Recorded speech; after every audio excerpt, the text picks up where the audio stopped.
Avant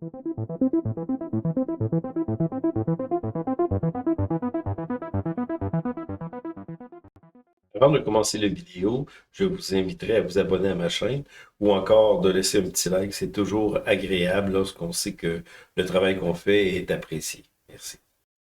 Bonjour à tous. On a eu toute une poussée de l'or dernièrement, de l'or. L'argent n'a pas encore suivi de mouvement, là.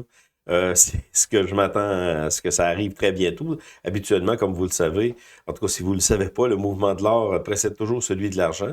Et là, il y a les minières qui se réveillent pas mal. Là. Les minières, il y a beaucoup de minières qui avaient déjà commencé le mouvement. On a eu une correction et là, ça se poursuit. J'aimerais aujourd'hui regarder le contexte dans lequel on est. Là. Ici au Canada, on va avoir le résultat de l'élection très bientôt. De la manière que ça fonctionne, bon, c'est Mike Carney qui va remporter. Là. Les médias sont complètement contre le fait que les conservateurs puissent arriver ici au Canada avec des mesures de coupure ou des mesures d'encourager les individus qui veulent travailler. Non, dans le fond, on est dans un endroit ici au Canada et au Québec aussi, là, où c'est l'État qui se trouve à être notre maître à nous conduire. Là. Dans le fond, c'est eux qui décident tout ce qu'on on a et c'est eux qui décident de nous taxer ici en Amérique du Nord. Les Québécois sont les plus taxés. Donc, c'est l'État qui décide ça. François Legault qui nous a mis dans le trou, qui continue à envoyer des messages là, qui veut encore investir pour la croissance du Québec. Mais moi, j'y crois pas une seconde. Au contraire, on vient d'apprendre cette semaine qu'on a été décoté. Le Québec, vous allez dire, ah, c'est de, je pense, c'est A++ à moins à A++. Peu importe, là, la décote qui vient de Standard Poor's, c'est quand même quelque chose d'important parce que ça veut dire qu'on a perdu des plumes face à notre taux d'intérêt. Là, parce que dans le fond, les pays, les provinces aussi vont emprunter sur le marché américain et c'est eux qui décident là, quel taux qu'on va avoir. Puis, avec la décote qu'on a là, on augmente notre taux d'intérêt là, annuel là, pour l'emprunt sur les marchés mondiaux. Et ça, c'est à cause de la CAQ. C'est extraordinaire. Et il faut comprendre que c'était arrivé la même chose dans les années 94, 93, avec Lucien Bouchard, où on avait eu une décote comme ça, ou en tout cas près d'une décote. Et Bouchard avait commencé à faire beaucoup de coupures et s'est rendu à New York pour essayer de négocier ça. Là. Mais là, François Legault, lui, est encore était au Canadien en regardant la partie du hockey des Canadiens. Et les Canadiens ont gagné. Moi, je suis pas le hockey, là, comme je vous dis. Mais c'est ça. Lui, il était tout fier de ça, tandis que le Standard Poor's décotait notre province. Donc, il n'y a pas de problème. De l'argent, je veux dire, s'il n'y en a pas, on va en créer, il n'y a pas de problème. Bon, là, je voudrais regarder avec vous un peu les nouvelles, là. Qu'est-ce qu'on a eu dernièrement, parce que moi, j'ai pas eu le temps de faire d'autres vidéos, là. C'est une première vidéo depuis un petit bout. Ben là, c'est sûr qu'aux États-Unis, Donald Trump regarde de très près là, la politique monétaire par Jerome Powell, là, président de la Fed, parce que lui a dit qu'il voulait pas intervenir sur les marchés si ça continue, ça se met à dégringoler, parce que là, dans le fond, on a eu une remontée lorsque Trump a dit qu'il voulait prolonger là, les contre-tarifs, excusez, là, 90 jours, là, on gèle tout ça. Ben, pas gelé, parce que dans le fond, il y a déjà des tarifs qui sont appliqués, là, même au Canada ici. Mais en tout cas, lui a dit ça, puis là, les marchés ont. Mais là, c'est retombé, là. On est dans ce qui se dessine, là, on va aller voir ça sur les graphiques tout à l'heure, là. Ce qui se dessine, c'est du va-et-vient, là. Peut-être un creux. Moi, j'y crois pas trop, mais on va voir ça.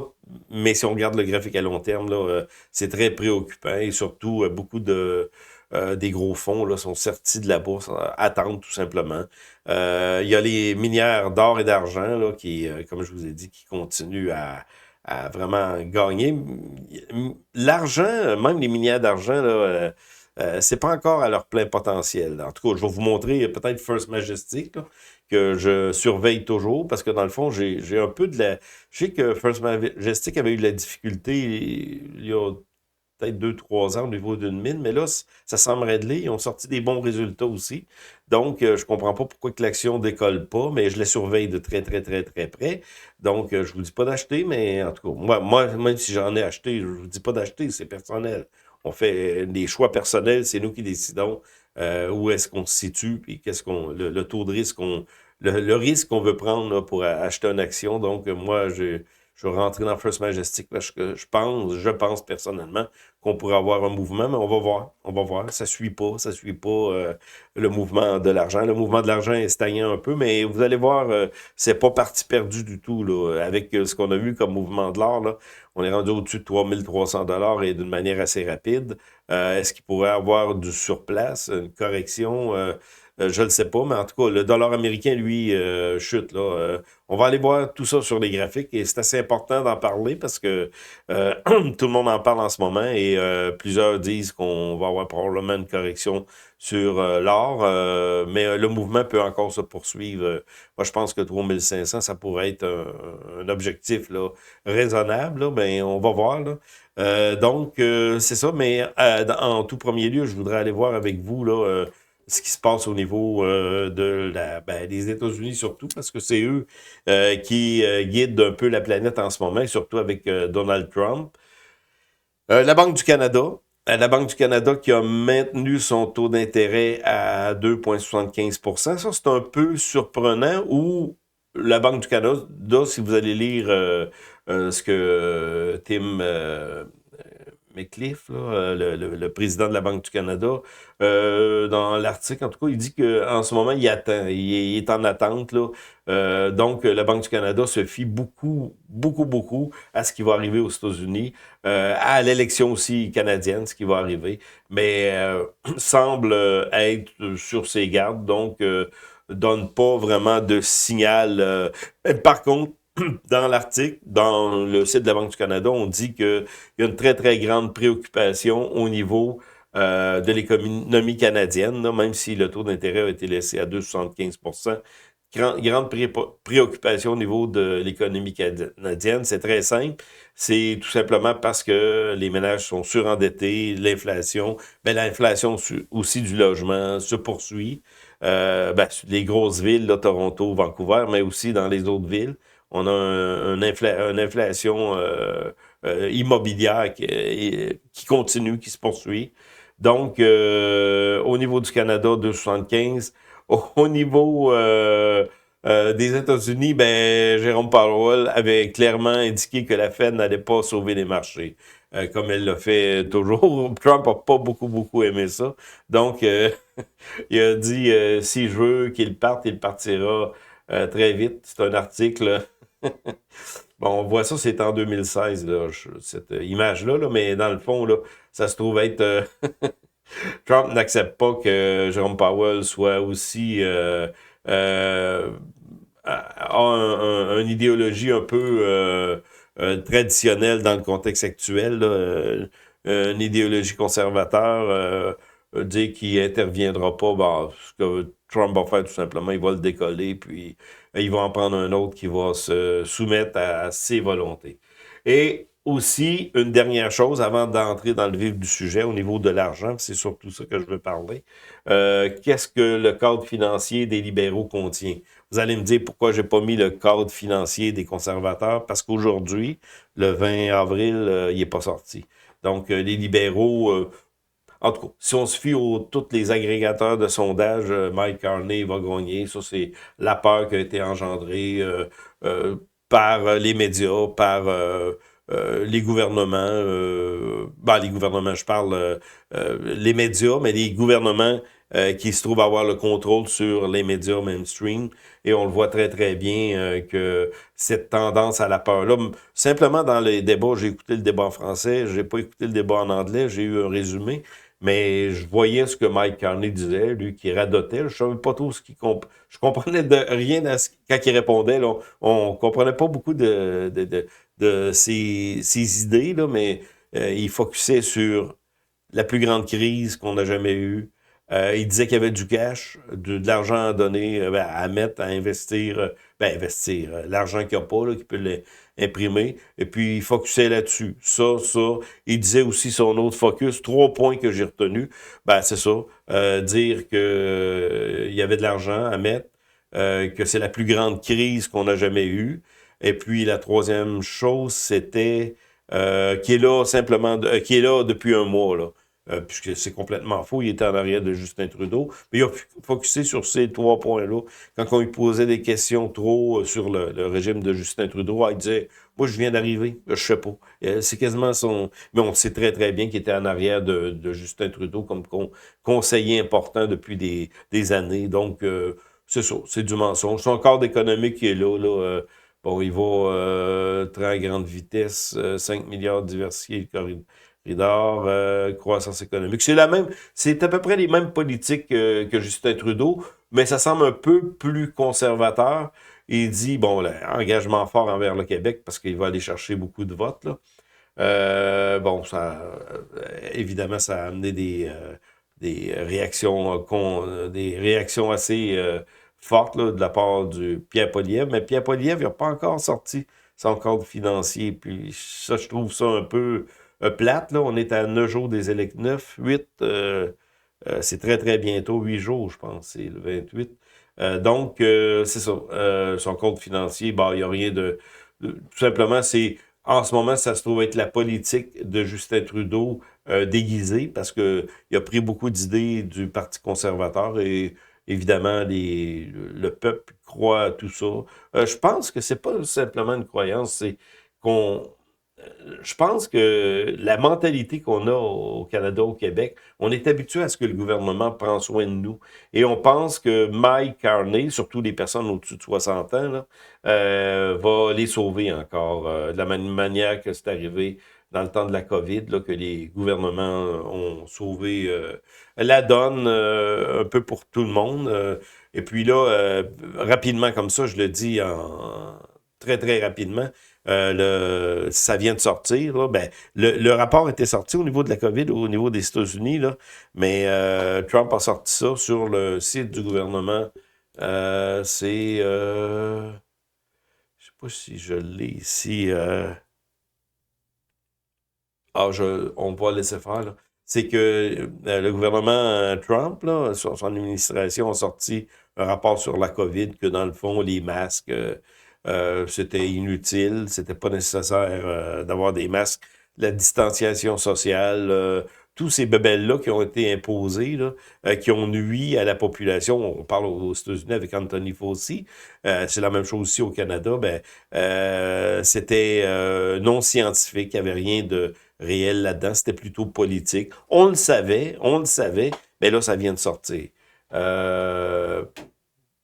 Faudrait, je mettrais peut-être en lien là, cette réalité-là. Donc, tout ce que le grand théâtre qu'on nous a proposé il y a 4-5 ans, ben, on sait que c'était tout de la frime. Et puis, on sait que Biden aussi a été gracié par précaution. Ben là, on ne sait pas ce qui va arriver aux États-Unis, mais en tout cas, ben, Anthony Fauci ne doit pas être gros dans ses culottes en ce moment. Donc, on va retourner à nos affaires. Ça se trouve être le graphique de l'argent.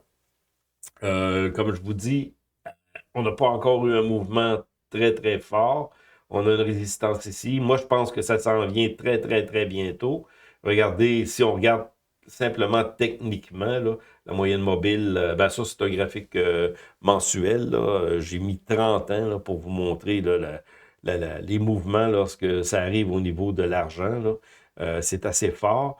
Mais au niveau de l'or, ce qu'on vit en ce moment, là, la montée de l'or qui est assez extraordinaire, bien, le mouvement là, a été constant de 2000 à 2011 à peu près.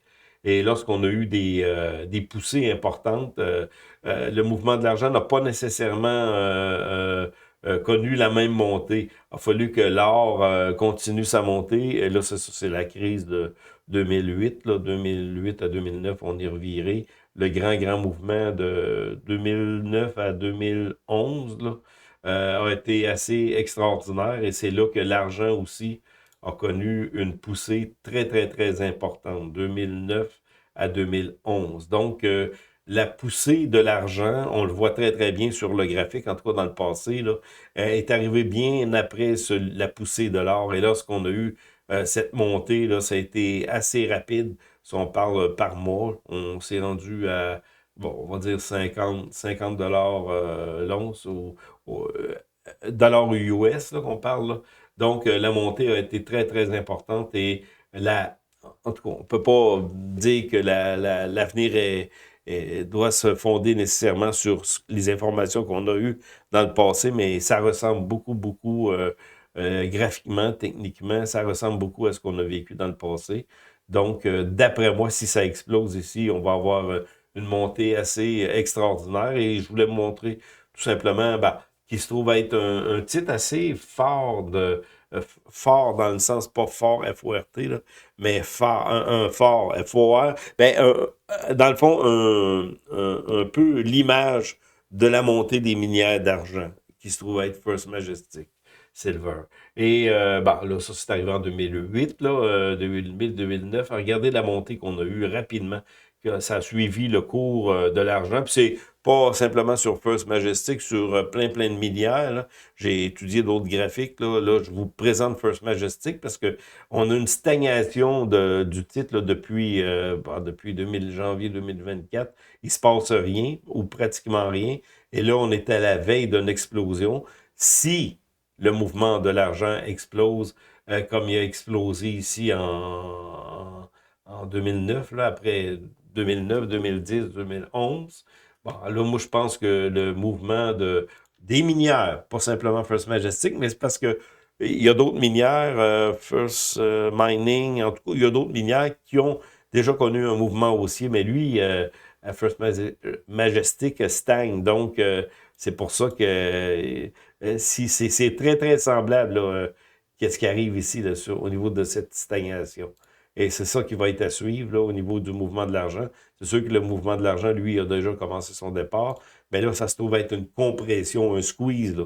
Et si ça arrive avec beaucoup, beaucoup de volume, ça pourrait monter très rapidement, mais on va voir. Au niveau des minières d'or et d'argent, les autres minières d'or, justement, et d'argent, ça se trouve être l'indice qui représente ça. Non, ça va bien.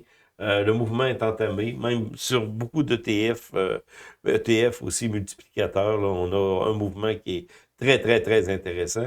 Donc, on attend pour ça. Au niveau de l'or, est-ce qu'on pourrait monter encore? Le 2500 est à la veille ici. Après, on pourrait faire un peu de surplace parce qu'on est sur un graphique long terme, on est comme suracheté, mais ça ne veut pas dire que le mouvement de l'or va arrêter là, à long terme, mais on pourrait avoir du surplace pendant quelques mois. Ça va être à suivre. Et tout ça est en accord avec la descente du dollar américain. Habituellement, lorsque le mouvement de l'or augmente, le dollar américain diminue, mais le mouvement de l'or augmente. C'est une valeur refuge. Et en ce moment, ce qu'on a vécu les derniers temps, là, c'est vraiment une dégringolade assez importante sur le dollar américain.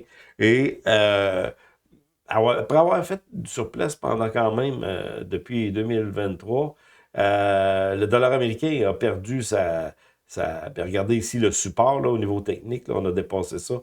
On est rendu à 99, ouais, c'est ça. Le DXY. Donc, on peut aller voir des similitudes un peu de ce qui est arrivé en 2000, 2000 c'est sûr 2000, l'année 2000, le crash de l'an 2000, là, ce qui est arrivé, une dégringolade très, très importante du dollar américain. Et ça se trouve être relié aussi avec les BRICS qui sont en train de s'organiser pour se dédollariser. Et la Chine contribue beaucoup à cette descente-là en vendant des obligations du Trésor du Trésor américain qu'elle possède. Donc, ça va être à suivre au niveau de cette dégringolade-là. En 2008-2009, on a eu une petite descente. Et c'est la même chose au niveau du taux d'intérêt. Ça va probablement suivre la même tangente. Donc, c'est ça. Bitcoin, je ne sais même pas comment que ça... Bon, c'est ça. On descend, mais je ne sais pas ce qui va arriver au niveau du Bitcoin. Au niveau du VIX, l'indice de la peur, là, on est allé assez haut ici, mais on est redescendu à 29. Là. Donc, qu'est-ce qui va arriver dans les prochains jours? Moi, je pense que Au risque de me tromper, là, si je regarde le graphique, on va aller sur le Standard Poor's, là, je pense qu'on a entamé une descente.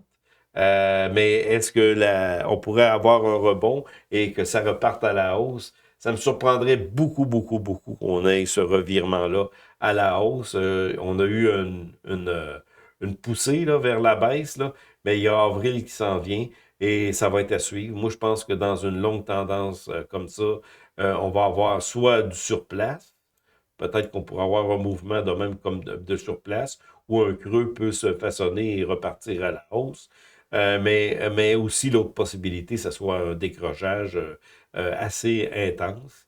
Mais dans tout ça, je pense pas que le fond soit regardez au niveau quotidien. Là. Est-ce que le fond s'est creusé? C'est dur à dire, mais en tout cas, une chose qui est sûre, qu'il faut être, en tout cas, moi, c'est ce que je pense. Warren Buffett, qui est plus avisé que moi, pense la même chose. C'est qu'il faut être en ce moment en dehors du marché. On va voir très, très bien lorsque le creux va être dessiné comme dans tous les autres temps. Là. Donc, il faut être patient. Ben, c'est sûr qu'en ce moment, ben, je pense aussi être dans les minières d'or, d'argent, ça, c'est winner. Mais regardez, on va regarder ça pour terminer. Les minières d'or et d'argent. Bon, OK. On va aller voir ça comme ça. On n'ira pas voir les ETF, simplement vous montrer les minières d'or et d'argent, là, comment que ça se comporte. Le comportement est... on peut y aller... On va y aller comme ça ici, un peu plus d'années. Donc, les minières d'or et d'argent, ben, ça continue à monter. AG, c'est ça que je vous dis, First Majestic n'a pas encore, je peux enlever peut-être les volumes, First Majestic n'a pas encore donné son coup, là, c'est surprenant là, qu'il n'ait pas suivi le mouvement, mais moi je pense que ça attend peut-être l'autre palier qu'on va connaître là, de monter. Là. Regardez toutes les minières d'or et d'argent, là, c'est à la hausse. BTG, j'en avais acheté. J'ai vendu, mais j'ai acheté du First Majestic. Là. Donc, regardez. Ben, ça, c'est moins évident. Cœur Mining, lui, il n'a pas encore fait son changement de tendance. Equinox Gold, ça aussi, c'est pas encore, on n'a pas encore connu une montée. Ça doit être une minière d'argent. Là. On voit que la tendance a changé.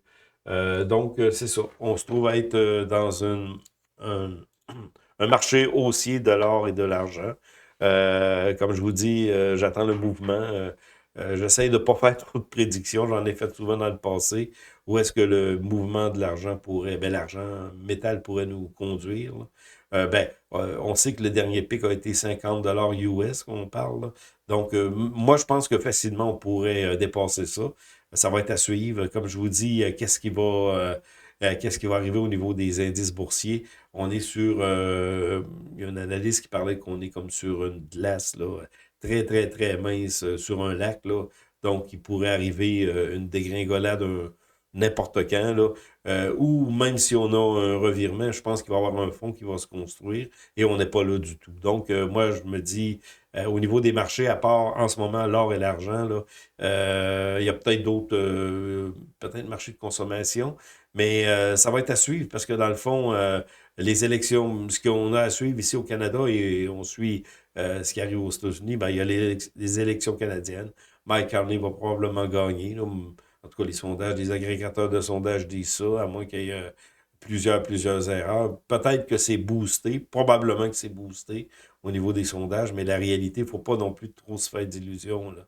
Mais dans l'Ouest, il était très, très, très populaire. Mike Carney, je comprends pas, mais c'est les médias qui poussent ça et les pépères ont peur de l'avenir, donc ne veulent pas absolument entendre parler de coupures ou de restrictions, ou même que les jeunes s'arrangeront. Nous, on est vieux et on est heureux de la manière qu'on vit, donc on ne veut pas se préoccuper de ce qui va arriver. Nous, ce qu'on veut, c'est notre petit confort.